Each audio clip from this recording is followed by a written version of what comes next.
Welcome to the Rising Latterly podcast. Each episode, you will learn something fascinating so you can bring big ideas to your small talk. Your growth is our growth.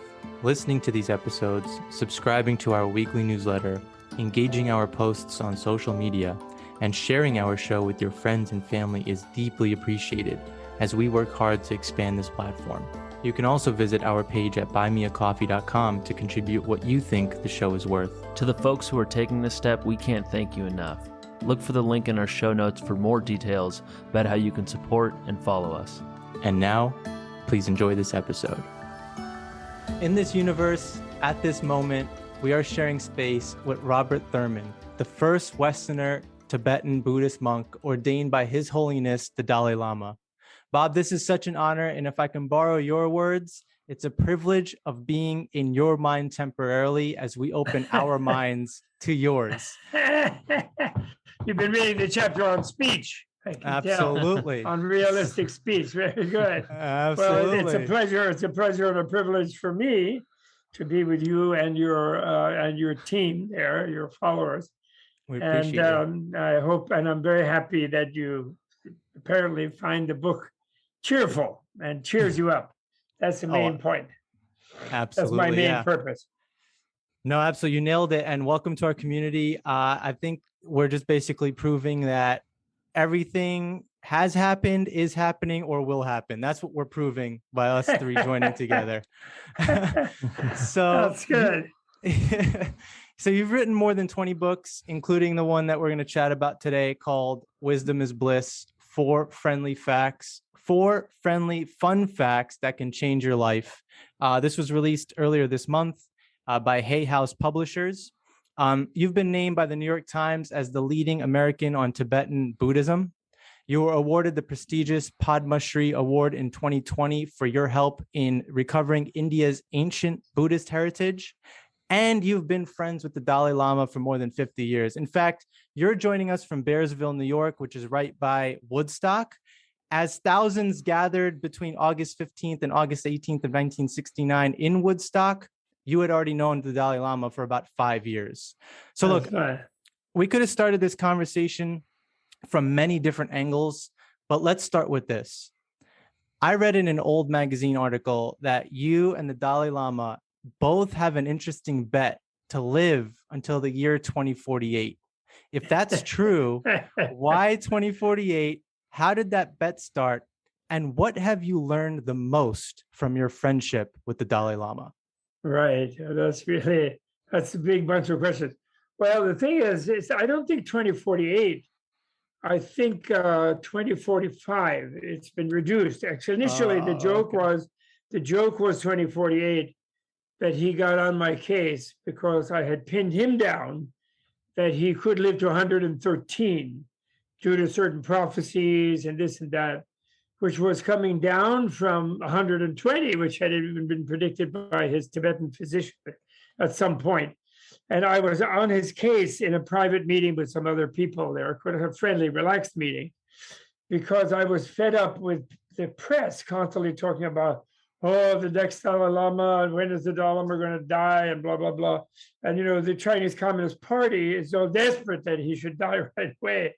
They're hoping he will die soon so they can kind of eliminate the standard bearer of the Tibetan culture, spiritual culture that they are frightened of, And so foolishly, for no reason, it would be helpful to them, but they're frightened of it by whatever they're misunderstanding it. So then after that, he said, well, if I have to stay to 113, you have to stay to 107. Okay. And since I just turned 80, that would almost make it 2048. But then he reduced that to 110. So then 104 is my only duty. Okay. So that's 2045, and actually that's kind of fun because Ray Kurzweil promises us all from the high eminence of being the Google engineer that we'll be all downloadable into supercomputers by 2045. So the singularity, I'll be living right up to the singularity if I succeed if I can succeed in matching His Holiness's precept, of living that long, which is a little bit doubtful to me, but I'll do my best. I'll try to eat well, take care of myself, stay cheery, try to be. Actually, recently on my birthday, His Holiness wrote me a wonderful note, very short, but I was very touched. And of course, it's an honor to get a personal note from him, and Sure. not just from a secretary, like a he said so and so, but an actual note. And but the part in it that I especially liked was he said about himself to encourage me at my turning 80. He said, I too am in good health and full of joy. And this is possible for me at 86 because of altruism, of my intention always to be of service to others. Altruism makes life possible and makes you healthy and gives you the chance at living longer and serving longer. It's sort of a little thing about himself, sort of from someone 6 years further on, encouraging me I can go on. So I was in tears. It makes me practically ready to blubber about it even now, thinking about he himself, and you can see him on dalailama.com periodically at awkward times in America, because he does it always at 8 or 9 a.m. He goes online by Zoom. He never leaves his place nowadays. COVID is very strong in India, as you know, the Delta variant and so on. But he goes to some school children in Lucknow, or a group in Indonesia, or some children in Japan, especially likes younger people, and talks with them and answers their questions, And he's very vigorous and happy at 86. It's really always a pleasure to know, but not all the time. Like once every 10 days or something, you can catch him. Yeah. And so I was really touched to receive that. So that's the reason, And who knows? Maybe Ray Kurzweil will make I had one crazy Russian friend about 20 years ago who was very into Kurzweil, and he had even a political party in Russia. He was trying to. I think it's faded now. But at the time, he was trying to start a political party called 2045. And he was ready to be downloaded. And he thought everybody should be downloaded. And I was dubious. And I said, oh, come on, who needs to be? Did you ever see Doctor Who? And he hadn't, actually. And, the Daleks and Doctor Who are human brains put into robots. Old-fashioned ones look like Hoover vacuum cleaners. And all they did was go around saying, exterminate, exterminate. Because they didn't like humans in nice, soft bodies. Yeah. So, but then he assured me that Ray assures him, by that time there'll be biological robots like us, like materialists think we're biological robots, and so we'll be happy and soft, and we and our beloveds can download into eternal robots, which I'm very dubious about. But I'd rather get reborn in a nice family, actually, and be a living biological robot rather than go into a machine. We are kind of machine, of course, but we're a mystically, unbelievably cool machine. They never build one like we already built ourselves over thousands of millions of years of evolution. Mm-hmm. It's interesting you say that. And I know at some point we want to talk about rebirth and lucid dying as well. These are concepts you talked about in your book, and mindful dying.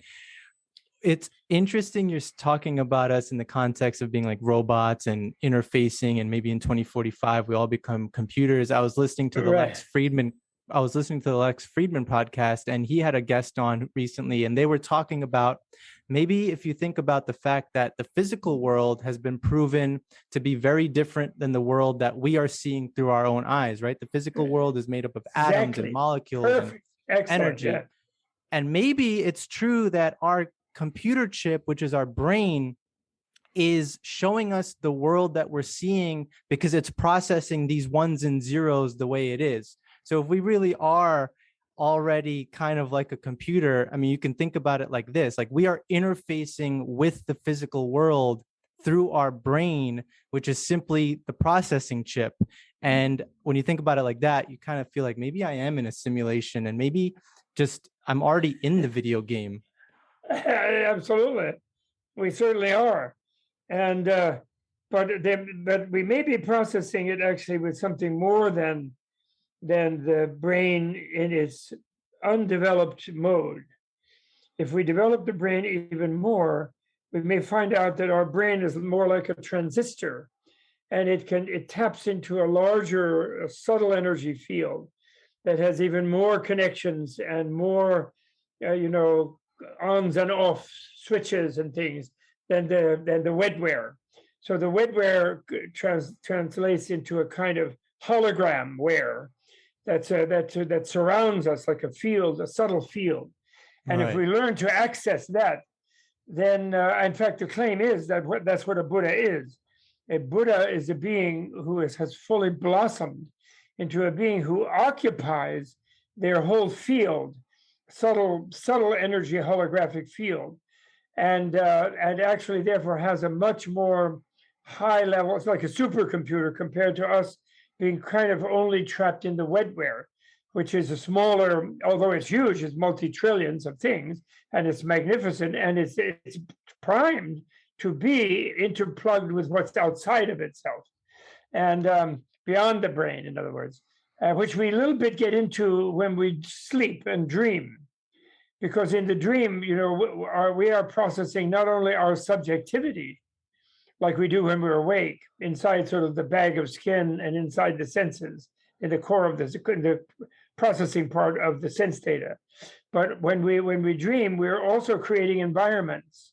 So we're creating holographic environments around us, either blissful and paradisal or nightmarish and hellish. But we're creating the field in which we are in. So we're creating both subject and object. So to do that, we need even more processing. And what that even more stuff is not that it's not physical. It's just super subtle physical.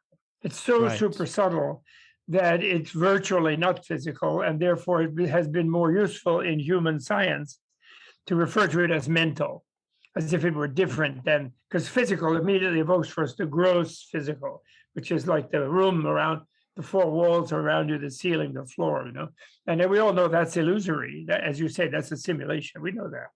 Yeah. It's So very interesting. Isn't that fun? Absolutely. It's very fun, especially when you think about that 2,500 years ago, Buddha existed as a person who was an educator. He had reached an enlightenment to the point where, just imagine that you are speaking to a group of people who have never heard of the term Buddhism or never ever felt anything other than suffering. And all of a sudden, here you have an individual, a human individual, who is light years ahead of everyone else around him. Just imagine it's like he has 5G and everyone else is still playing Snake on their Nokia phone. That's what it must have been like, a crazy just dichotomy in terms of the way he was thinking. And ultimately, he became an educator, which I found fascinating, because as we dive into your book a little bit, I think maybe for table stakes, we can go through the definition of Buddhism, the religion, and Buddhism, the feeling that you can get through thinking like this. That's the orgasmic unity with all reality. That is Buddhism, is when you blossom into full enlightenment. I mean, in theory, that's in theory, and even it's more amazing than ordinary orgasm, even. But it's given a symbol by the ordinary orgasm, since that's the time when we sort of almost get out of ourselves. We give up being sort of in control of ourselves because of the bliss field that we encounter, and that's why I call it Buddhism. Yes, and well, that was the thing. But on the other hand, I don't want to overemphasize it. He didn't. He was actually brought up and raised to be a general, commander-in-chief, a king, and he had to escape the prison, the golden cage that his father had him trapped in, where he was going to do like the father, except the prediction was he was so capable, even as an ordinary, unenlightened person, he was so capable, he would have conquered everywhere. He was would have been what they call Chakravarti Raja, a big wheel turning king. But he bagged that. But then once he bagged that, because he wanted to conquer something, he wanted to conquer his equipment, actually. He wanted to find his larger brain, his larger mind field than just the wetware. Well, then he wanted to use the wetware, which would be using the wetware to the fullest. And because of that, when he discovered it, that is the one encouraging thing. He said, well, I know everything. I feel it all. I'm one with it all. And yet I can be differentiate myself responsibly in relating to everyone who doesn't feel that way. He said, and I can't really explain to you that will satisfy you of what I have discovered, except that it is freedom from the kind of suffering you're trapped in. He said, but my encouragement to you is if I broke out of that kind of suffering, you can do it. But you have to educate yourself. I can't in any way magically make you do it. And I think that's what I have to define. He has to be defined really as Shasta. The Sanskrit word is Shasta, like Mount Shasta, up north of you there in California. Shasta, which means teacher. You know, Shasta. That's what's his favorite name, not Buddha, but Shasta, teacher. Mm-hmm. And for that reason, so he didn't, in other words, although he was way above the other people, he brought them along with him very satisfactorily, very quickly, and a huge movement occurred, which is very difficult in any society for the authorities in that society to allow so many people, including women eventually, to drop out and just seek their higher reality. You know, that's like scholarship for life. It's like a MacArthur grant for life, free lunch, you know, for everyone who wants to generally do that.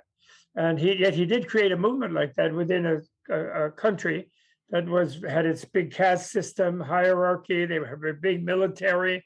Persian Empire never could conquer India. Alexander the Great couldn't conquer India. They were really tough, like those soldiers in the Lord of the Rings on the backs of elephants with archers shooting rapid fire, you know. Only the elf could get them down, remember? Otherwise, they were unopposable on those big elephants, you know. So that's how they trampled over Alexander. And the Persians never even tried, you know, who had the big empire at that time. So he was in a society like ours, and yet once he saw that thing, he could feel that a lot of other people could wake to that, because people do want to be happy, right? That we all do share that. We really want to be happy, and the ordinary person doesn't think that they're suffering all the time, of course. And that's why it's only the friendly, fun fact that anything you do when you're just closed into your habitual self without having educated your brain to connect to your larger self, when you're closed in like that, even what you think of as fun and pleasure is called the suffering of change, because it doesn't last. So his whole therapy or education is based on encouraging people to seek the bigger pleasure that's possible for the sensitive human being, you know. Mm-hmm. That's the thing, you know. And one of the things that kind of resonated with me was the idea that the suffering does stem from attachment, not from the pleasures themselves, in the sense that you don't want to pursue intentionally a life devoid of all pleasure, but you want to get to a point where the pleasures aren't defining your happiness. So really, regardless, is that? Yeah, I think you're having a right intuition. In other words, what it is that the craving for the pleasure stifles the pleasure. And that's why ordinary pleasure is called by him, is recommended that one view it as what's called the suffering of change. It doesn't mean you don't seek it, but it means that you try to let it take you rather than you grab it and evaluate it and try to get more even before you enjoy it, mm-hmm. which is what happens to us, right? Like having fun, how do we put an end to that fun? The first moment when it stops is when, oh, well, how much fun is this? Oh, shit, I could have had more fun at the other concert, or, oh, if I had a bigger dose, or, oh, if I had a prettier partner, or, oh, if I had, you know what I mean? We immediately start evaluating. We lock it up within our conceptual categories of what we think is fun. We crave more, and that stifles the pleasure. So actually, even in the dualistic version of Buddhism, he says what's really killing you is not the pleasure, it's the craving for it. And as you say, attachment to it. So that when you have it, you just want to possess it. And then when you want to possess something, you want to immediately count it up. And the minute you start counting it, it's not enough. Yeah. You're always chasing the next thing. And that's right. it's interesting to think that, there are a lot of people walking this planet who have not had very easy lives. They've had difficult lives, and maybe they forgot what fun even feels like. So how would you That's help true. someone remember how to have fun again? Well, then the cultures, even in hardship-bound societies and eras in those societies, they evoke for people like the child that plays, that they don't want to get into the child at the breast, because if they did that, they'd have to honor the women too much. Wow, Those yeah. kind of a repressing societies. But they try to get remember when somebody was a child, or even in a poor house, you can see kids playing with little sticks that they make into toy soldiers or toy whatever it is, little animals, and they play. And so the play of childhood, you find in every literature, even in literature of places that were relatively backward, like Europe was in the old days when Buddha was alive, when India, Persia, China were the going civilizations in Eurasia anyway. So the backward places where life is tougher and people are beaten up more, therefore, and non-conformity and just seeking understanding or pleasure, the life of a poet or a mystic, is very discouraged in those societies. They're punished for that, and that's beaten out of them if possible. In other words, so there'll be productive units, productive and militaristic units. But even in those cultures, there'll be a reference to, the fun when you were a child, children's fun, and they'll try to pretend that that's okay, but not grown-ups. You can't, because you got to work 12 hours a day, 7 days a week, so you don't have time for fun, right? But then you'll have fun later in heaven, then they'll tell you. So they hold it up. It's like the Matrix, right? The computers found out that the human batteries would die in the tubes there unless they were in a simulation that they thought they were running around having fun. Do you know what I mean? Yeah, absolutely. Actually, they were just sitting in a slime broth puddle.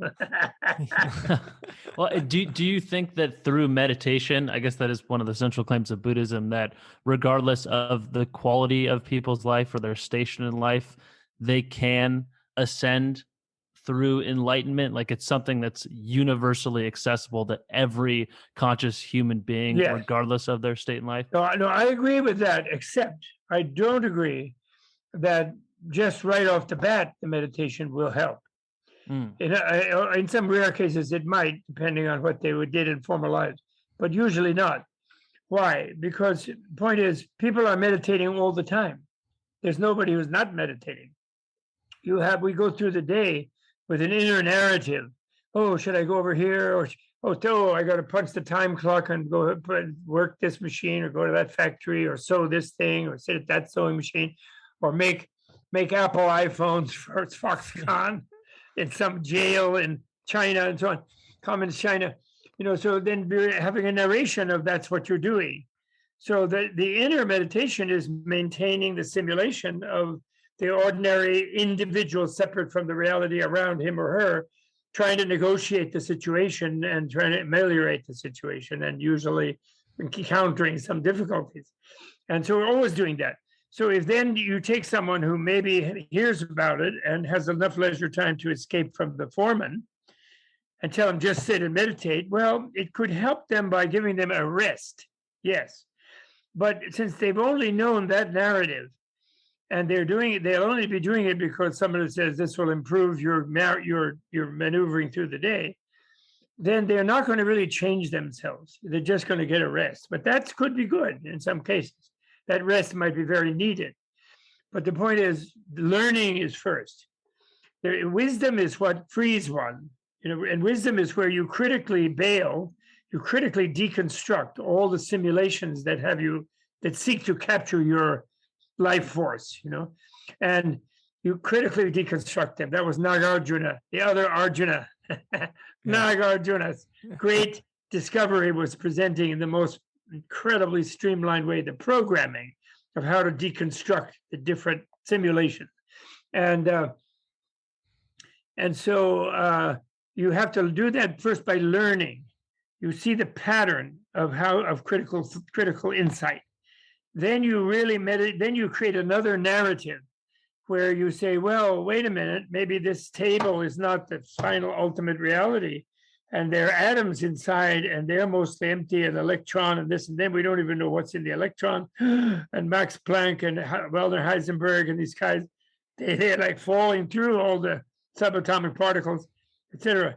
And so then you start criticizing that. You develop a narrative that, well, this is only a simulation, maybe. So you begin to be able to observe it more closely and see new aspects of things, because it doesn't fit with your preconceived idea right away, and you begin to strip your preconceived ideas away from seeming to control what's around you. And when you start doing that, you can get a certain point with the discursive meditation, which is using your critical concepts to free you from your ingrained, habitual, brainwashed concepts, routinized concepts. You can begin to do that. And then once you sort of get a little handle on that through conceptually, then meditation, you need to really drive it deeper, and then it is just indispensable. Just like, you can, you learn je suis, tu es, il est, right? If you learn French and you learn that in a book and you write it, you think about it. And then after a while, you can go je suis, je suis, je suis, je suis, je suis, je suis, je suis, je suis. And at a certain point, you try to sort of make an I am feeling out of je suis. And then that's meditating. So then it becomes second nature. Je suis just rolls off the tongue, rather than you sort of mentally and conceptually translating je suis, I am to je suis. You follow me? So then you're sort of je suiing around. You know what I'm saying? So that's where meditation should fit. So I'm a little critical, although, people definitely also need a rest in our high-stress society. So I'm not very critical. There are some people who are very critical of those who try to sell meditation on its own as the only thing you need, rather than also learning something.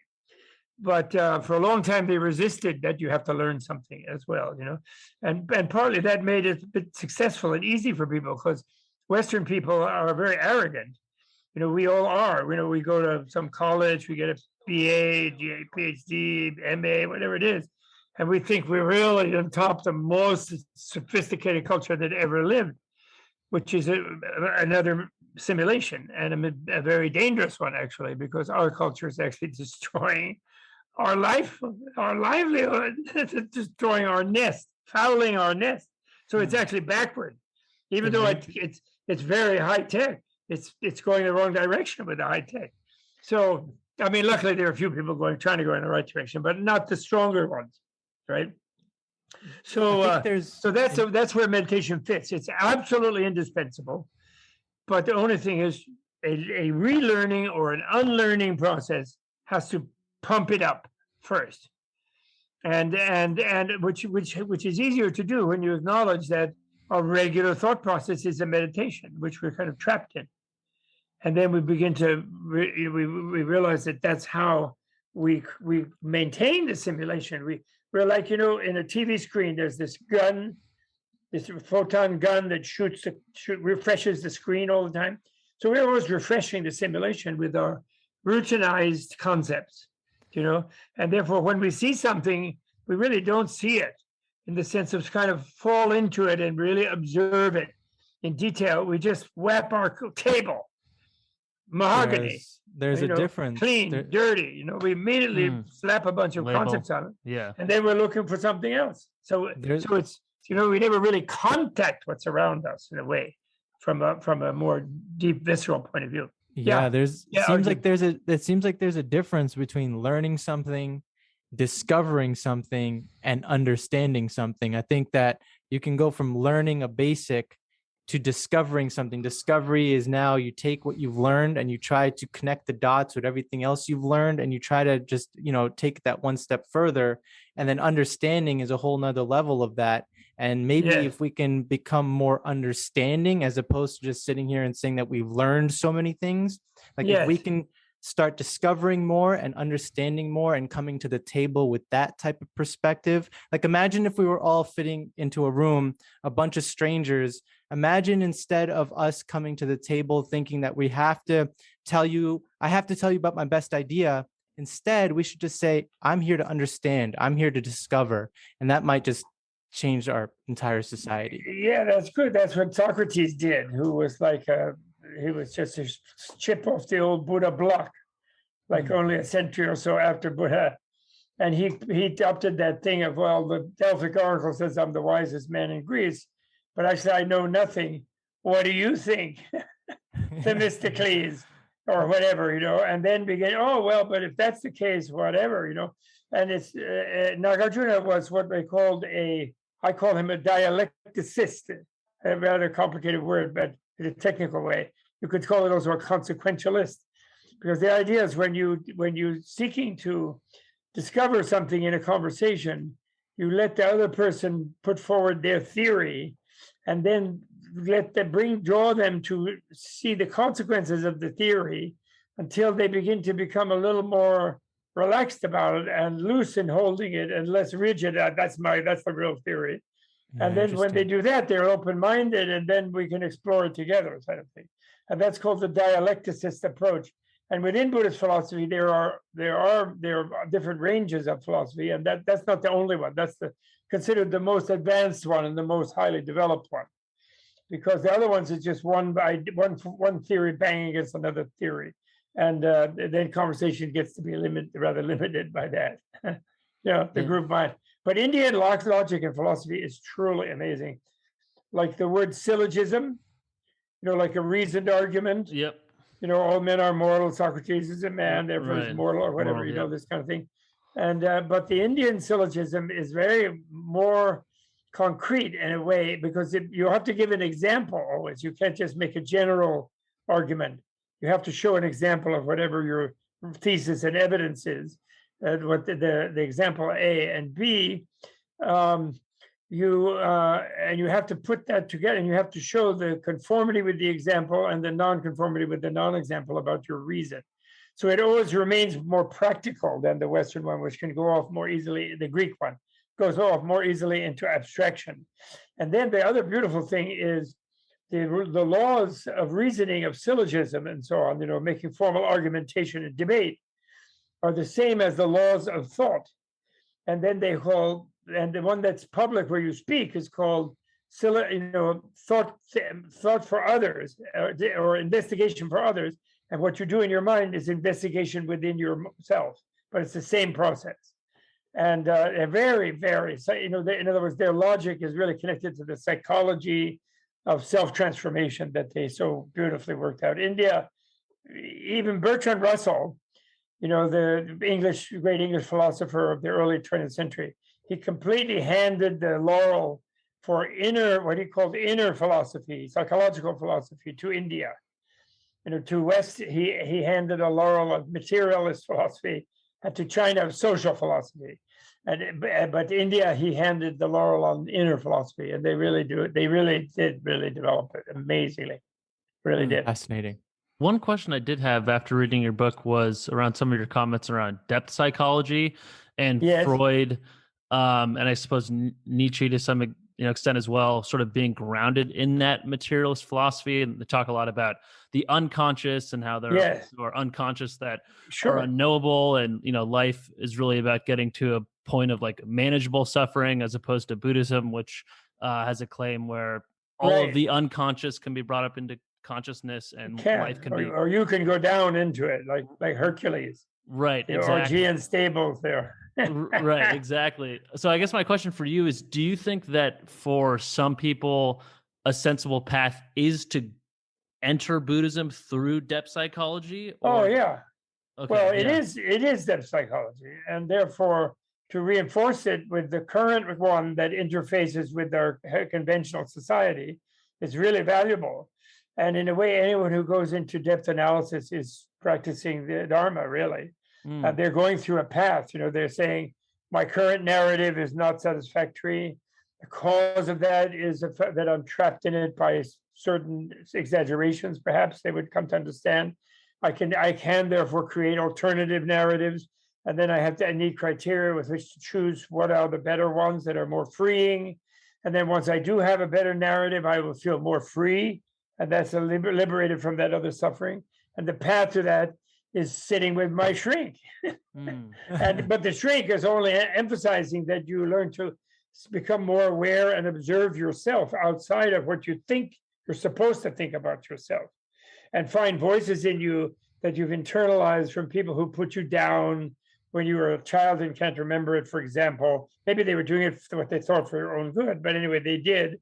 And you've internalized that. You have a voice that tells you, no, I can't do this. I can't understand that. I don't the other, blah, blah. But that's not really who you are. And therefore, that narrative doesn't really fit you. And so you change that. So the 4 friendly fun facts are: 1, if you keep going on like you're going, it'll be stressful and you'll never get out of it. 2, the cause of that is your exaggeration of accepting the reality of whatever your conceptual grid tells you is the reality that you inherit within this somewhat diluted culture. 3, the prognosis is you can break free and then find a true inner happiness that already is yours, but you can really expand it and bring it out. And 4, here's the curriculum: 8-fold, 8 branches. Could have 800 branches, but those 8, of course, are more fun, and they're they're manageable number, and they all fit together. You have to sort of follow all of them. It's like a highway with 8 lanes. You have to develop a vehicle with a very wide, broad vehicle that will go down all the lanes at once, ultimately. Yeah, and that'll be fun. And that'll be fun. You'll stand on that chariot and go down this 8-lane highway. And those are the 4 friendly fun facts. And of course, your life changes because we don't know. We're taught that we don't have much of a life. Do you know what I mean? We're taught that we're kind of a biological robot, and we have this brain that's very amazing, but we're just exploring it. We only use 10% of it. They say things like that. The rest is all redundant. They're saying that a bit less. They used to say that. Now they're saying a bit less. So they're exploring the rest of it, The idea that there's something about you beyond your brain. You have a bigger field even than your body and brain. That freaks them out, and they think that's a woo-woo, and God will come back and send them back to the church pew or something. So they're scared. And scientists are. But we love the scientists, we do. But they are necessarily focusing too narrowly on the habitual conventional culture. So many of them. The quantum people are the ones who've broken through best, because they realized they were standing on quicksand, quick subatomic, super subatomic sand. Yeah. And Higgs boson was like a life raft, but they're sinking in dark matter and dark energy. Oops. 97% of it is we didn't see it yet, and we've been at this for centuries, and we haven't found the dark matter and dark energy. Well, it's not our fault because it's dark, Mom. Yeah, one of my. But I have a new thing for them that I discovered while dealing with this book that I unfortunately didn't write in the book, but it just popped in my mind in conversing with people. And that is, there are 2 kinds of things you can't see, right? And they're so obsessed with dark because of the way they reify nothing into something. Materialists do, right? Because nothing is how they save themselves from potential bad rebirth or hell or something, things that all those crazy religions talk about. And so nothing is like a safe anesthesia, permanent. Yeah. Right? Yeah. So they're obsessed with that. So they call it dark energy. But what else could it be that you can't see? Any suggestions? What else could it be that? Well, I've thought a lot about the concept of nothing, and I think the thing that I'm hung up on is thinking of it as a concept, because from my standpoint, it's like if it's a concept, then it is something, which it can't be. So I think but it is something. Of course, it's something. It's a concept that has no referent. Right. It's a something relativity. For something that isn't there. Right. Yep. So it isn't a dark space, actually. That's all but I don't want to go down that place. I want to tell this other thing. My point is, the other thing that you can't see is something that's transparent, because you see through it. Like if you took your blind up on your window there and looked out at whatever your view is, you would not see the glass. If it's nice and clean, I'm sure you keep it nice and clean. and yet it's there. So that 97% could be some huge energy that's holding everything together, and it's there, but it's invisible because it's transparent. And if you said that, it would be getting close to what Buddha discovered, which is called the clear light of the void, or rather the transparency of the void. and yet it's a plenum of infinite energy, which is quiescent and invisible because it's totally. But the difference of the Buddhist one is it's 100% of the universe, not just 97%. So, because there is a state you can achieve where, in a way, you see through yourself. And then the wonderful good news of that is that doesn't make you nothing. That makes you bliss. That is bliss, but it's tricky because the bliss is infinite. So in a way, there's no threshold. So it's not like it's having discovered since that you're already there. And so in a way, it's a little different kind of bliss than the bliss that's sort of on the edge. On the other hand, it's there in a way that hasn't disappeared from all the differentiations that everyone else is trapped in, and you can still navigate. But now you're navigated from the point of view of total freedom. It would be like if you could watch The Matrix, or my favorite movie of all time, The Avatar, and while you're watching it, you were 100% simultaneously aware that this was only light playing on the screen. So you saw the blank screen simultaneously with getting involved in the action. Oh, I see what you mean. Right. Which was, in a way, we can't. Time. Yeah. Right. But, that's where my Duck Rabbit is in there, which I borrowed from Wittgenstein. In other words, we could only switch back to the blank screen and then get caught up in Jake running away from the panther, the eight-legged panther. I love that panther, by the way. I was so mad when that nasty guy with the robot body killed the panther. It's such a cool eight-legged panther, which she was riding on. Woo! That's my favorite movie. Anyway, one of my favorite quotes that might apply. A quote that applies to this conversation is from Carl Jung, where he says, "Life is a short pause between two great mysteries." Oh, that's good. Well, but even life may be a mystery, Carl, but not for a Swiss. He was a Swiss. If you look at his book, he has a wonderful book of mandalas that he made, the red book. Have you ever seen the red book of Carl? Oh, yeah, I actually have it here, yeah. Oh, you do? It's a neat thing. It's a trip. But a lot of them are like fortresses. They're like battlements and fortresses. He made a lot of mandalas that are like walled and so forth. And he was a little frightened of the Eastern thing. He said, the Eastern thing, the way that it goes toward infinity, what he thought of as the Eastern thing, it isn't really, it's a mystical thing. But he was a little scared. He said, and it could lead people into what he called psychological inflation. And then they become megalomaniacs and go crazy and so forth and so on. So, he wouldn't take on Hermann Hesse as a client who wanted to be shrunk by him and who lived in Lugano, not far from Zurich, where he was, a short train ride. But he wouldn't take Hermann Hesse on, I think, as Hermann Hesse had gone to the journey to the east, Yeah. And Hermann Hesse also was living in Lugano, which is the pot paradise of Switzerland, in case you didn't happen to know that. That was fun. Yeah, well, I guess on that topic of inflation, though, that does bring up the question of how the Buddhists conceptualize this sense of I, or the sense of self. And that is something that I think is really central here, especially in the context of reincarnation. I think most people are living at the level of like, I am Jay, I'm Jay, I am my thoughts, I am my that's right. identity. That's okay. And so at it, like the deepest level, when you talk about the part of you that will go on to live another life, what I exactly is that? That would be it's the same one. It's the same J, but you might forget the name on the way. You might, but you might not either. You don't forget anything. Nobody ever forgets anything if they are really deeply aware of their bigger mind. But we will probably forget. But the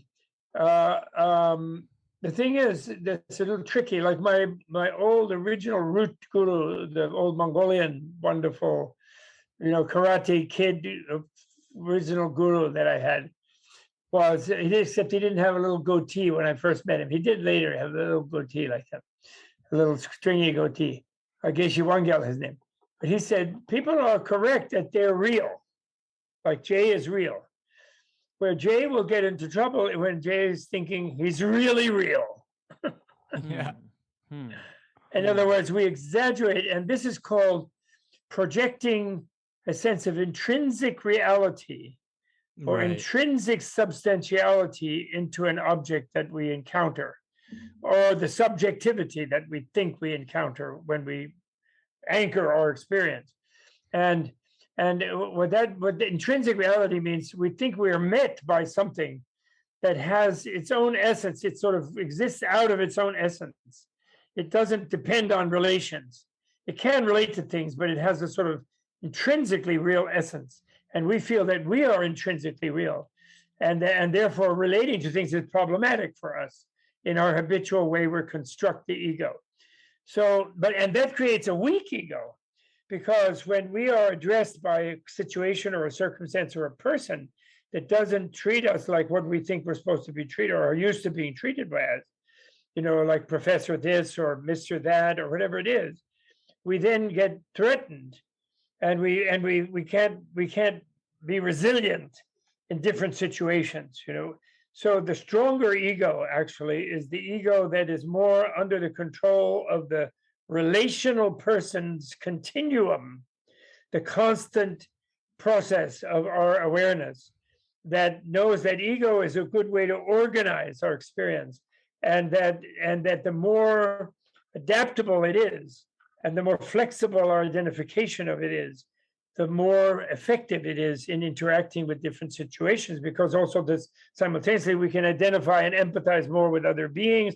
We can see things from other perspectives in environments, so we're like in a dream where as I said, in a dream, remember, we don't normally think of it, but in the dream, we create the environment as well as our subjectivity in the environment, in that holographic kind of realm of the dream. Normally, we don't think about our body, although we're seeing something, but who remembers which eye did we look out of in the dream? Which nose did we smell something in a nightmare where we're smelling sulfur?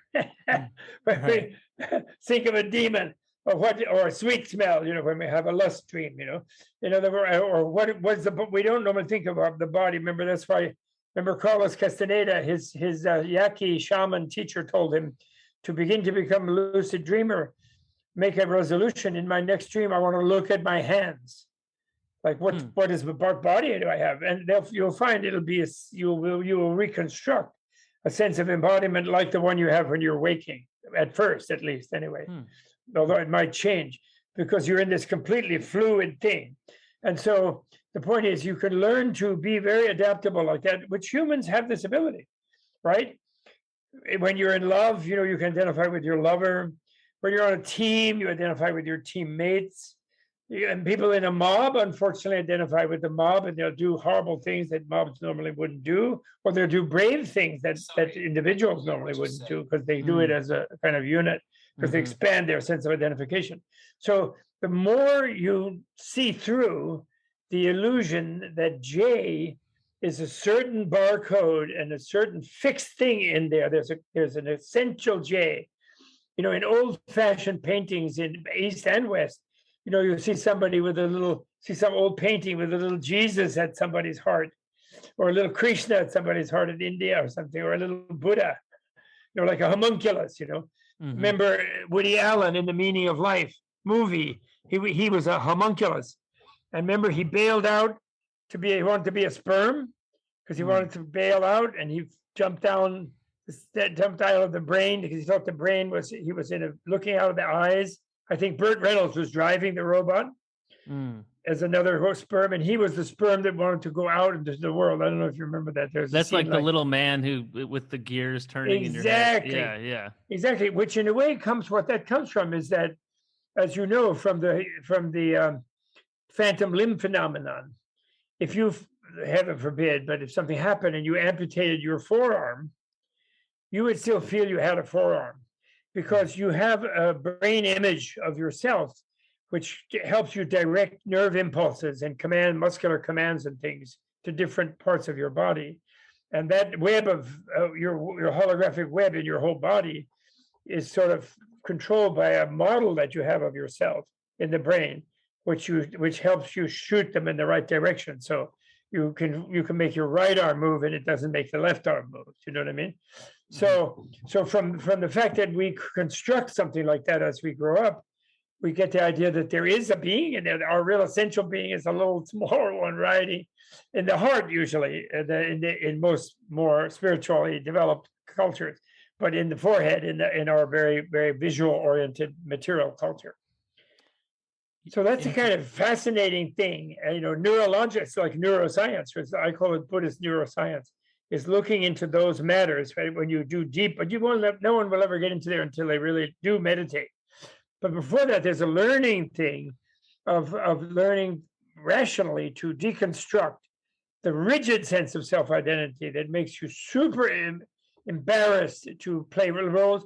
Actually, actors begin to learn about that automatically. Actors and actresses, they learn to inhabit other identities to play their roles. And the great ones completely get into being Macbeth or whatever it is. They think they are Macbeth. They construct a whole different model of themselves that they then act through, and then they're very convincing in their emotions and everything. So a lot of ordinary human things enable us to use these things, but to use it as part of our education system never addresses that. It's like also it never really addresses ethics. It just addresses doing clever things with the machinery that you have, conceptual machinery that you have.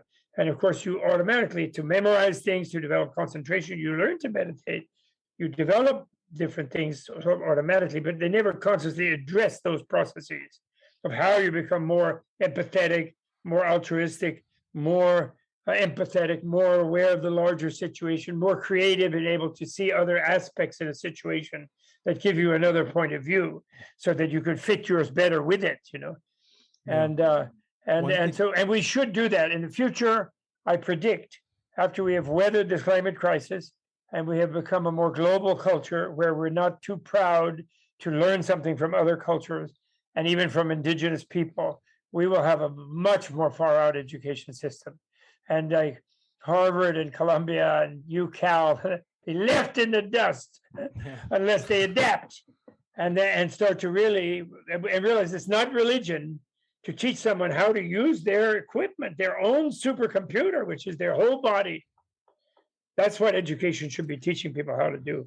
One thing that we can also learn how to do is learn how to die mindfully. And I want to talk to you about death for a moment, because in some of the super subtle inner work science that you were describing and talking about in your book, specifically the tantric one, you mentioned that there's a central insight where there is actually no such thing as a dead person, because people and beings simply, they migrate from one lifetime to another and they will continue. So I found it super fascinating because there are yogis and yoginis and people out there who have perfected stages of Tantra where they can actually explore the experience of lucid dying, lucid navigating the between states, and lucid taking of rebirth. So I really want to focus on something that many of us are blind to, which is mindfully dying, and what details you can offer, because I actually think it's one of the most interesting things, especially since we're talking about ego right now.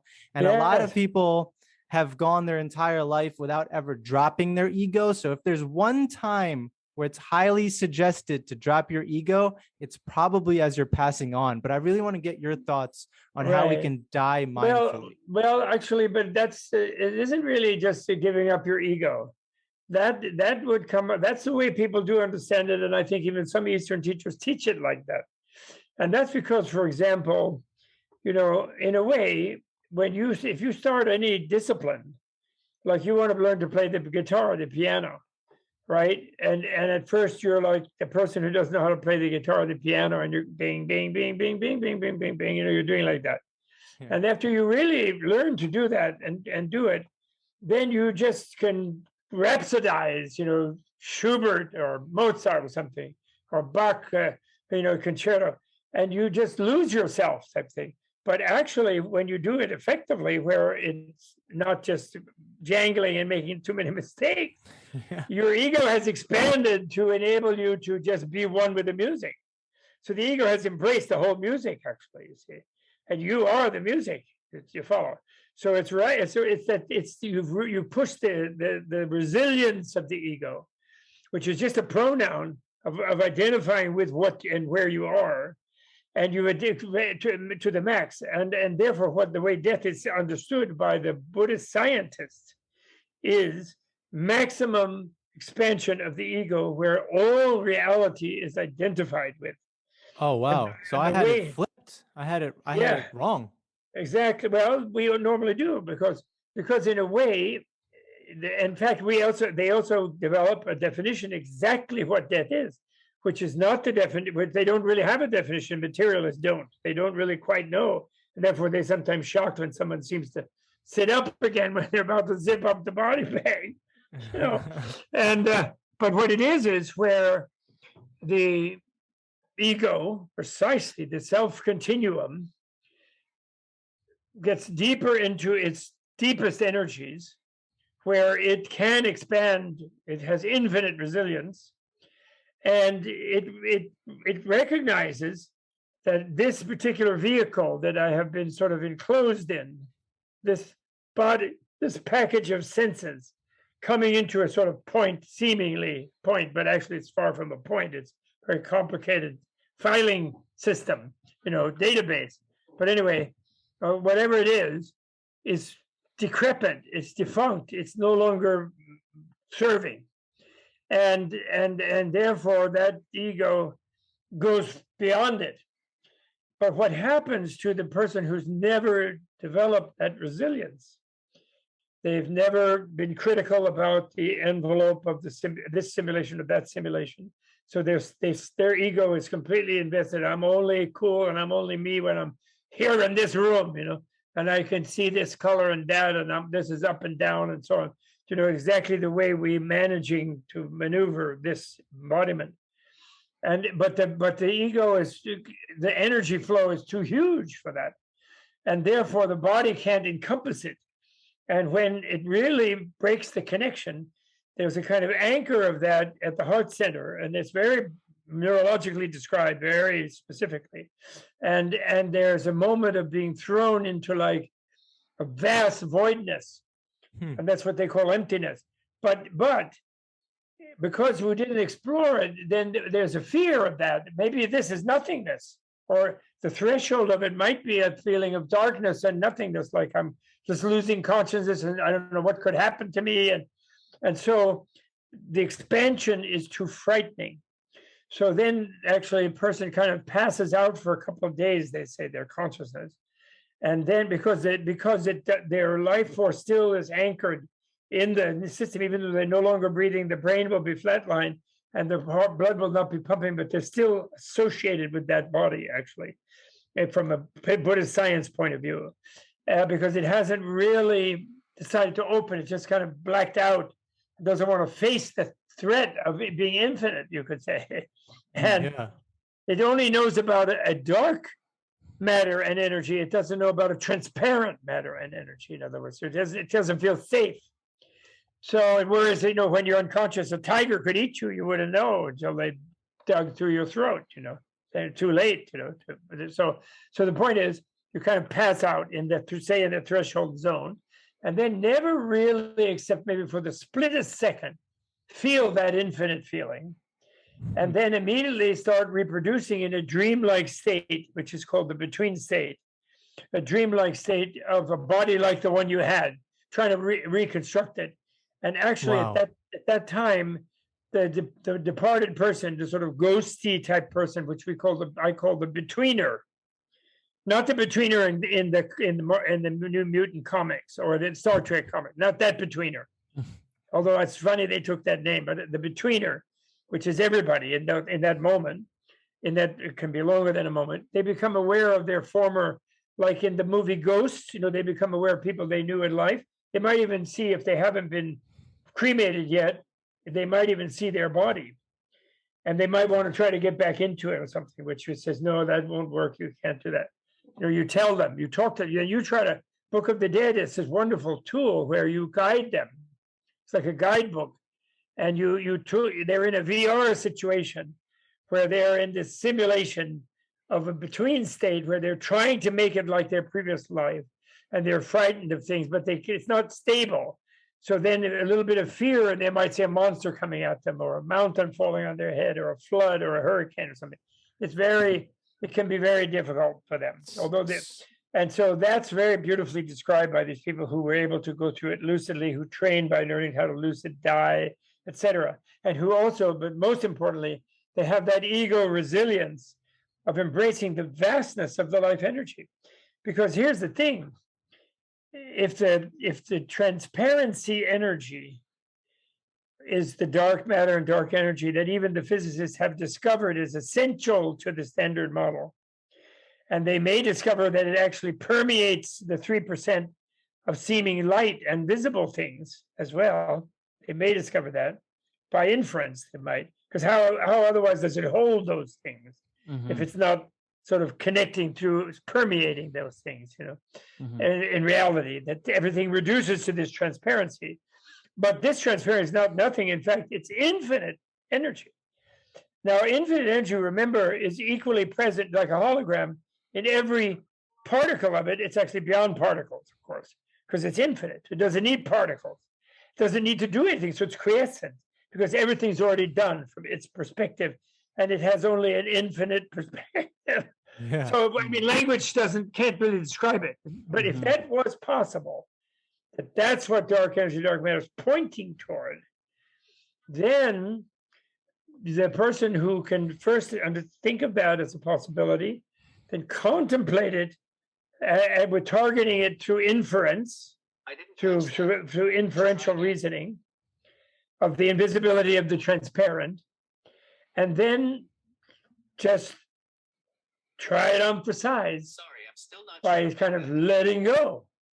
And then they will find that the letting go experience, of course, is the orgasmic experience. That's the only one is normally known, which is immediately imprisoned within, gotta pay tuition, gotta get contraception, gotta take a pill, gotta be responsible, gotta marry, gotta have a cigarette. Yeah, exactly. In the old days. Yeah. And so gotta it sounds be nice. like. So this one is just becoming infinite and letting that happen. But then guess what? I'm still not sure. Since it's infinite and indivisible, then all of the differentiated universe is present before it simultaneously. So do you know what Joseph Cornell, the artist, is? Unaware. I've heard of. I know he's not well known nowadays. He used to make these infinity boxes, which were you would look in from 1 to 4th side, 3 sides and up and down were all mirrors, and then inside it would be objects which are transparent objects. And so you could sort of see yourself back out like you were looking into a mirror. But then if you change your field of focus, you could pick out by reflections, there's a transparent Santa Claus over here, or a deer, or a house, or whatever it is. But it would not have any color on it. It would be perfectly transparent. And then you would be able to sort of see that in there. And then you'd see that reflected in the mirror surfaces when you would adopt different angles. So it's a fun art object to play with. They're very expensive, actually. They were a collector's item. And I don't have one, unfortunately. But I don't know that much about its history. But I would say sort of like that. And then everything is there, and you can either see through it all and blissfully, or you can see it as transparent things. And then guess what pops up to you as transparent things? All your old friends. And guess what? A lot of them are like, where did Joe go? Where did Jay go? Where did Arjuna go? Oh, I'm so sad. Now Arjuna's not there anymore. He died. Oh, no. Okay, we'll go to the funeral. Oh, his loved ones must be so unhappy. I'm so unhappy. I'll go see him. Oh, like this. And you'll see them doing that. And you'll say, like Patrick Swayze did in the Ghost movie. You'll go up and want to give them a hug. It's okay. I'm right here, man. I'm soaring here. Don't worry. And you'll just go right through them. They won't see you. And then, remember the Swayze one, he was trying to warn his wife that his supposed best friend was the guy who killed them. Yeah, right.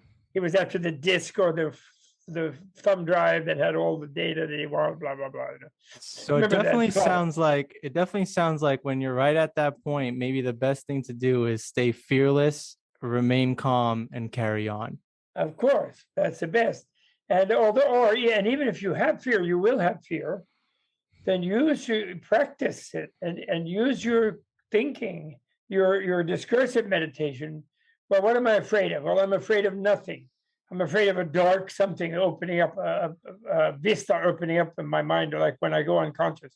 But wait a minute. I went and I did that 10,000 times during my life, every time I fell asleep. And then I had nice dreams and I woke up. So I didn't fall into nothingness. So just becoming unconscious doesn't mean I'm going to be grabbed by nothingness. And wait a minute, doesn't nothingness mean nothing? And isn't nothing something that isn't there? So I won't go into that, and that will help you over that and not be stuck on that edge. And then a bigger bliss of just like a whatever, and then go into it with a real whatever thing, like you do. Like why do we go to amusement parks and go on those? I'm too old now. Go on those horrible roller coasters. Fun, exhilaration, thrill. Well, but there's a time when you really want to hold on and you absolutely can't let go. So it's a good training. You have to let go. And then once you let go, you're kind of out of body in a way, because otherwise you'll puke. Maybe you have to puke first, actually, if you're more uptight. You have to bring your puke bag with you. And then you feel like a baby a little more loose, and then you can go zipping around like that. Horrible. I can't do it anymore. I'm too uptight. But as an old person. But even when I step on my accelerator of my Tesla 3, I practically almost lose it, so I can't hit the floor with it too much. It's too fast. So no, it makes me feel sick a little bit, and like I'm going to lose consciousness because I haven't practiced enough. I'm not a good enough yogi. But these are the yogas that prepare us for that, according to them. But if we even develop an inferential thought that that's the possibility, and for example, one very powerful thing in an Indian inference about impossibility of becoming nothing is you've never seen anything become nothing, ever. Log burns, yes, but there's ashes and heat. Everything is continuum. There are quantum leaps, but even in our simulation here, but we've never experienced something become nothing. We've never experienced something come from nothing. And obviously, inferentially speaking, we've never experienced nothing. And no one has ever experienced nothing. That's the whole point. It isn't there to be experienced. So it's a concept for what you can't experience. Nothing. Right?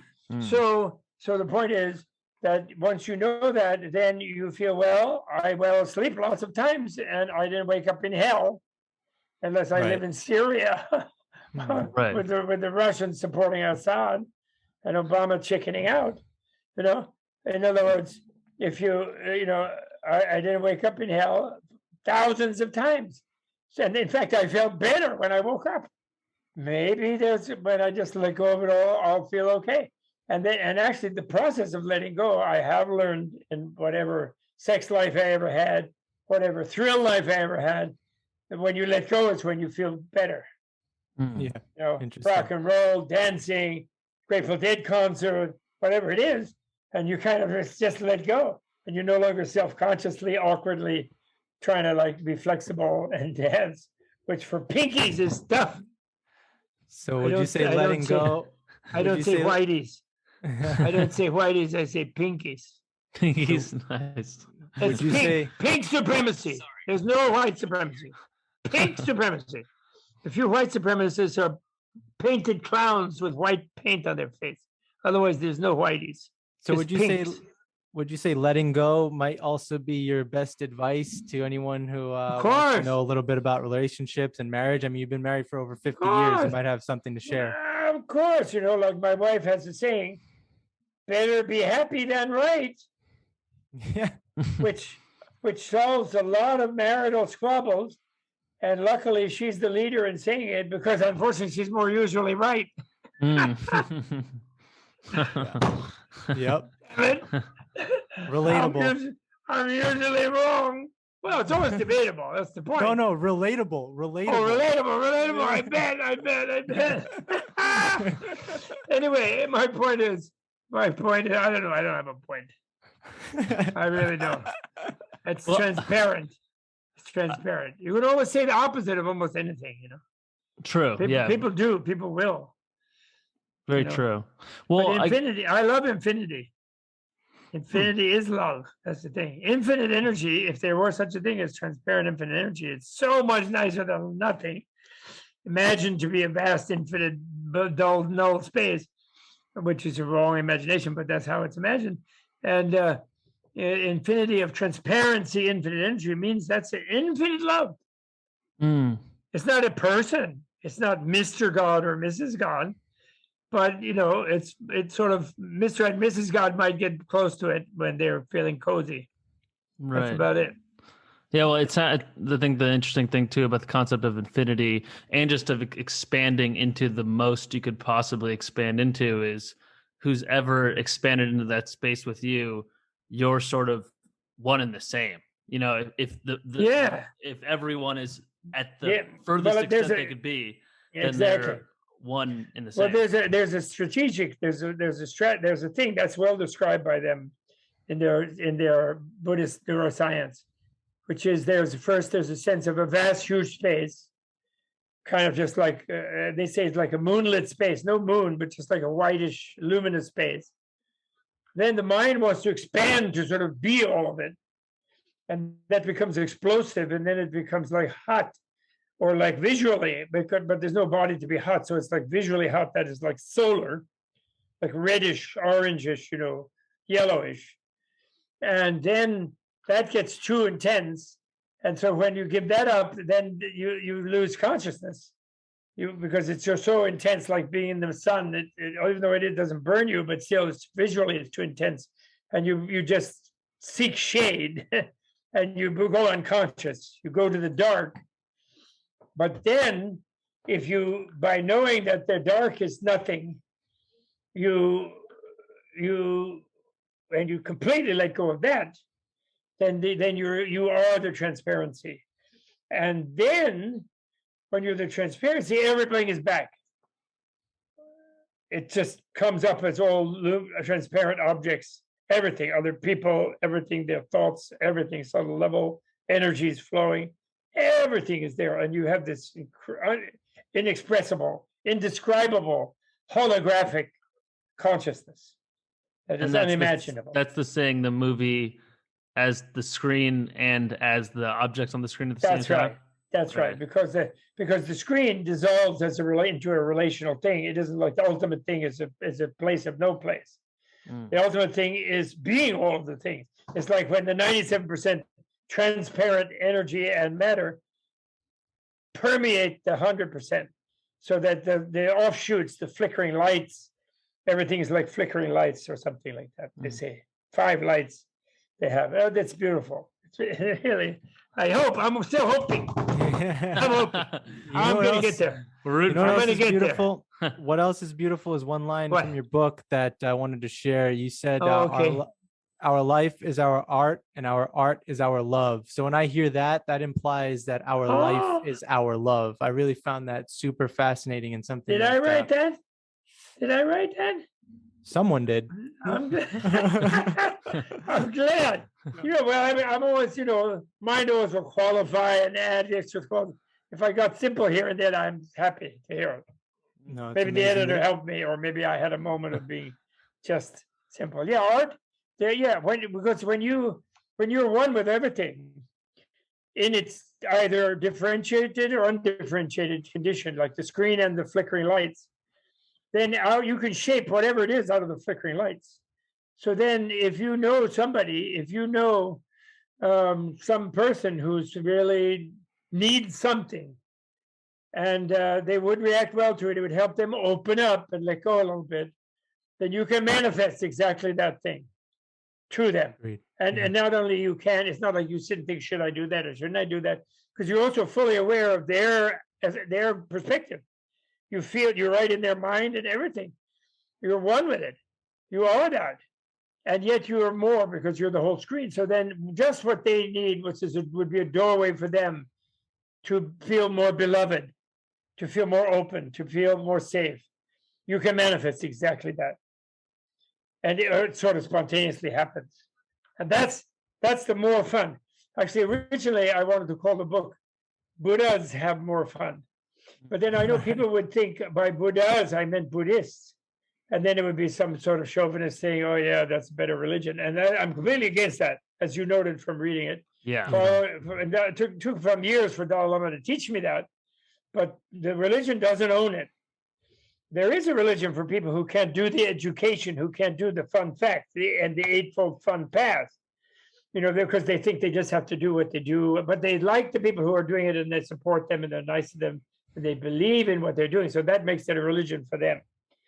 But luckily, that as a religion, even it kind of tries to dump them and prod them into doing the education at whatever level they can. It doesn't just grab them as a market share. Or it shouldn't. It has historically here and there, and some teachers are seeking market share, which is then they become the wrong kind of guru, manipulative type of guru, rather than liberating, like a serving type of guru, like Dalai Lama is.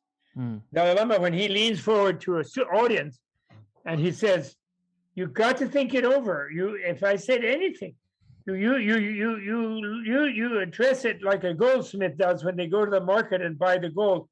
They first melt it, they cut it, they touch it, rub it on a touchstone. They really test it before they accept it as useful. So anything I might say, or anybody might say, you have to be like a goldsmith. You buy it. One of my teachers, Tibetan, one of my more creative teachers, the wonderful late Taro Toko, he used to say, I don't know, Americans, they spend more time investigating different kinds of vacuum cleaners in Consumer Reports than they do about investigating a guru. Yeah. And we fall into the trap that, we live in 2021. We have all this advancements. We fall into the trap that that we can't think that people that live before us actually have more wisdom than us. Well, yeah. And then if we met up with a guru who is one of the not good ones because they're trying to use the student, domineer the student, then they'll throw away the new thing that they learned. They'll think it was all no good because the one guy is not doing it right. So that's why we need a Consumer Report for gurus. We're going to slowly elaborate it, I'm sure. We're going to. But the right line is, as I used to tell my students in academia who would often come to me after classes, oh, where can I find a guru? Because they would be interested in the philosophy and so on. I would say, I don't recommend gurus. And, this is about the situation. We're not practicing the religion in this class, but the thought practice, like you can teach Socrates and you want the student to think like Socrates, and you're not advocating that they join a cult to worship Apollo, right. or Asclepius, or kill a chicken and offer it to Asclepius, you don't do that. So I just say, I never recommend anybody, or disrecommend anybody. I said, but I give you a rule of thumb. When you meet the guru who's happy to talk to you, and if you have questions, I try to answer them. And this pleased that you're there studying with them, but they don't make any effort to capture you. And they welcome that you go to any other guru. That's a good one. If you meet someone who says, oh, you've now found the ultimate guru, one-stop shopping, I got everything you need, don't go anywhere else. They'll confuse you, then say, thank you so much, Guruji. That's great. I'll be back, maybe. See you later. Yeah, because that goes back to the concept of converting versus understanding versus discovering. Yeah. Where you want to avoid converting. That's right. You want to avoid manipulating. Sure. People have to, but the only thing people should convert themselves to ever better simulations, according to their ability within wherever their cultural starting point is. That's the way they go. And Dalai Lama says, keep also linked to your early starting point in case you venture into different weird places and byways and highways. And the starting point is your grandmother's religion, when it talks about it. It always says. Right. And if your grandmother was a rigorous secularist, then that means the religion of secular humanism, which is a religion, actually. In the sense of it has dogmas, and people they can't adopt other ideas, or people dump on them and so on. So it has a religious quality, ideological, quality. That's the thing. So anyway, that's great, guys. I'm so happy to talk to you. You guys are now Arjuna. It's cool, and Balu, Arjuna and Balu. It sounds like a lion and a tiger traveling through the forest. Balu is the name of the tiger. The name of the tiger in Kim, I think. Balu, isn't it? Balu is the tiger. who gives a Jungle Boy and Jungle Boy. Oh, and yeah, the bear. Yeah, the bear. Oh, that's the bear, Baloo? The bear, yeah. And Baloo's good. That's his friend. He's not the bad tiger. Yeah, he's a good one, yeah. Oh, yeah. that's good. There's also 2 Baloo rivers in the world. One's in the UK yeah. and one's in Canada. I see. Well, Arjuna and Baloo. So Arjuna is like Jungle Boy. And he is, and Arjuna helps us accomplish our aim. That's what Arjuna means. He's a great archer, archer. And there's a verse 2 Nagarjuna by his great disciple Chandrakirti, 600 years later, but who claimed he studied with the master, like Yoda, lived 600 years. But Western people never believe that. Materialists can't believe that, but we do believe that. Sure. And he wrote a beautiful verse of praise to Arjuna, and he says, "You like a Naga Arjuna, you are like Arjuna, in that you released the arrows of critical insight, wisdom, to hit the target of delusional entrapment in lesser simulations, to free beings from being prisoned in those simulations, and you release the shower of such arrows of critical insight, wisdom. I pay homage to you, my teacher Nagarjuna, teacher of freedom. That is not teacher lovely. of that this. Is lovely. It's a beautiful verse, actually. We have one last question for you. Okay, what's that? Let's have some fun with this. So this is one last question. We have plenty of time. We're here till 2045. Exactly. We're here till simulation. And by the way, do you realize that when the simulation happens, we will realize it had already happened now? Exactly. Yeah. It's going to be too late by the time we realize it. Is that what you're saying? No, it's never too late. Oh, we'll have a better time in this conversation than we're having now. Then. Oh, the retroactive effect? Yeah, we'll retroactively enjoy it even more than I have enjoyed Arjuna and Baloo, which I have deeply enjoyed. We'll enjoy it even more that time. Oh, it's something to look forward to. I don't know if I can enjoy it any more than I already did. So that's the thing. We don't know how much more we can enjoy something. That is the thing. That's what I'm trying to introduce to people. They can enjoy more. And by the way, that doesn't mean dropping out and not recycling the garbage, or taking a bag and not buying that crappy one-use plastic bag. Doesn't mean that. It means you do that effortlessly and spontaneously, and you laugh and you tell people the story. You still sell those one-use plastic bags? Or get yourself a cardboard one, for crying out loud. But in such a good humor that they'll think, oh, okay, maybe he's got a point. It's green marketing, even if they have somebody's persuaded them there's no climate change as the smoke comes pouring in from the destroyed forest and the drought, and they have 1 drop of water a day they're allowed to have, and they become a climate refugee and come here to Woodstock, to the Hudson Valley, where we're drowning in floods. So the point is, in other words, when you know there's a better, even more fun than you're having, then that makes you more active to save this beautiful garden. I have a shaman friend that I really love who says, talk to the indigenous people. Nobody ever kicked them out of Eden. Right.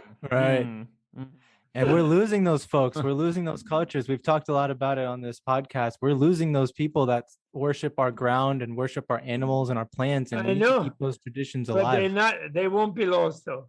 They're durable. They're durable. 500 years of the Colombian disaster that took place for them, they're weathering it. They're still there. Oh, yes. And actually, I love that. There's one lady in California, it's with Sanford. Her name is, I forgot. Johnson. But she's a Navajo, I think. But she got a PhD or something from Stanford, Navajo. And she says, those deep ecologists who give up the human beings, we're all too bad, and they say Mother Earth will clean herself up when we're gone and have good riddance, blah, blah. She says they're wrong. Mother Earth will miss us because we used to live with Mother Earth and take care of her. We used to take care of the brush amongst the redwood trees in California, not to have those forest fires from lightning. We used to take care and plant the verdant tree. We used to take care of the weird bushes that stop the deer from running away from us. So lots Right. of them could get away. Well, we would shoot one. I'm sorry, but we would have to do that. And they really, it was. I when she said that, I just fell in love with her. But I haven't been Yeah. able to find her since. I don't know. I don't have her email. Mhm. I want her to say it to more. Or I want a podcast with her, but I can't find her. If you ever find her, please let me know. Sure. He's probably listening Okay, to wait. You this. had a last question. I'm sorry. I'm backing away too much. No, But- no worries. Because this but- conversation actually reminds me of another book, the Book of Joy. Oh yeah, sure. That book changed my life, and so maybe we can, complement that book with this one. But last question for you: Yes. what is the last song you sung along to? The last song I sang along to. Yeah. Well, last night I happened to catch a part of this Lovecraft Country. Oh yeah, the TV And show. it's terrible. The grisly thing it was dealing with in a joyful way, very creative but hard hitting. But anyway, one time when the family of Atticus, and I don't want to give it away, but they're on their way to a very important final scene.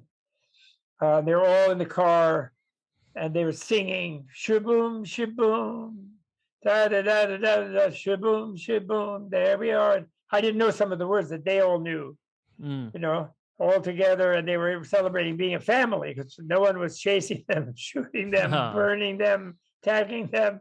They weren't having to fight anybody, and they weren't fighting each other. And they were shaboom, shaboom, na na na na na na, shaboom, shaboom. Well, I used to know that song. Nice. What is it? I don't know. Life could be a dream. Life could be a dream somehow. You might know that song. Shaboom, shaboom. It's a 50s thing. Oh, Sung by or 60s, at the beginning of rock. It was the Heartthrobs or something saying it, Shaboom, shaboom, na na na na na na, shaboom, shaboom. Anyway, I sang along that one with them. that's the one. I All like right. that. I like that one. We love That's- that. Music from the that's the theme 50s and song. 60s. That's it. That's a theme Oh, song. shaboom! Life could be a dream. Oh yeah, life could be a dream somehow. Yeah. And it has nice verses too. And there's another one like that I like that has emptiness in it. It's like I lost my girlfriend. I can't remember that one. I like that one too. And he thinks emptiness is where he's lost his girlfriend. He doesn't realize if he goes deeper there, he'll find her. Yeah. But anyway, Amazing. Well, this has been an event of a lifetime. thank you. It was tremendous to be able to share space with you, and we look forward to staying in touch. And again, thank you for your contributions. This is a Thank book you. that more people need to read for sure. Thank you. Thank you. And you have instructed me in what is meaning of expanding laterally. I like that. Let's do it. Rise laterally. Let's do That's it. right. Rise laterally. Very good. That's a nonviolent oxytocin dharmic kind of thing. Buddhist sort of thing. Very, very good. Love that. Thank And you, the Dharma is the most important thing for you. So what a way to Yeah, end. the Dharma is the infinite transparency, the transparent matter and energy that holds the universe together. That's Dharma. Holds it in joy, in bliss. That's what it is. Well, it's And been that's the joyful with you default. today. That's the default reality. If we let it all go, then that's where we land. So no fear. Right? Love that. If you enjoyed this episode, you can sign up for the Rising Weekly newsletter sent out each week. Every Friday, we expand on the episode with insights, recommendations, and more. You can sign up at risinglaterally.com. Thank you.